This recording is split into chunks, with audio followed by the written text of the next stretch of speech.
Les avocats des anciens membres du gouvernement catalan s'appuient sur la jurisprudence européenne et belge pour demander à la justice de refuser l'extradition de Carles Puigdemont et de ses proches.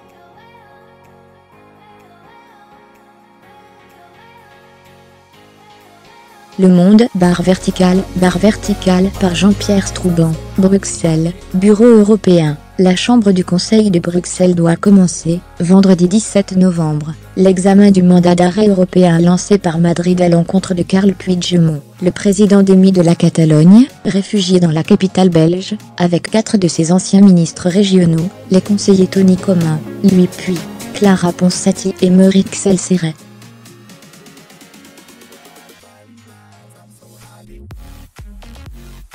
Les autorités espagnoles réclament leur extradition en invoquant 5 infractions: la prévarication, la désobéissance, la rébellion, la sédition et des malversations ou actes de corruption.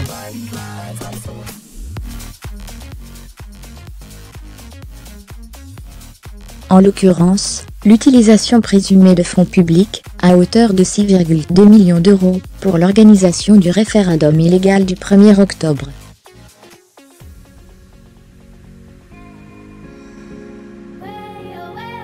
Aidés par quelques ténors du barreau belge, qui ont organisé leur défense commune, ces 5 personnes se préparent, selon les informations obtenues par Le Monde, à une stratégie très offensive, appuyée sur une idée force. Les élus ne sont pas poursuivis, disent-ils, pour avoir commis des infractions pénales, mais uniquement en raison de leurs opinions.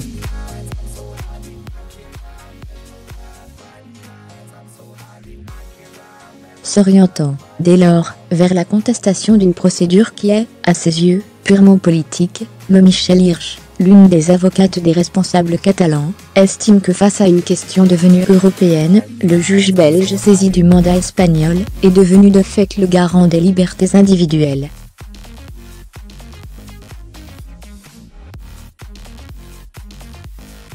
Il devra dire, ajoute cette pénaliste, si les droits fondamentaux des personnes concernées ont, oui ou non, été violés.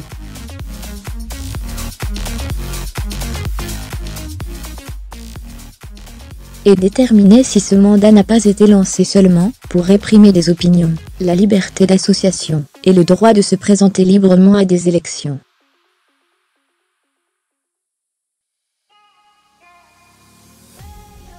Fermez les guillemets. Je n'ai jamais vu une demande aussi mal formulée, imprécise, fragile. Comment quant à lui Christophe Marchand, un autre avocat des anciens responsables catalans.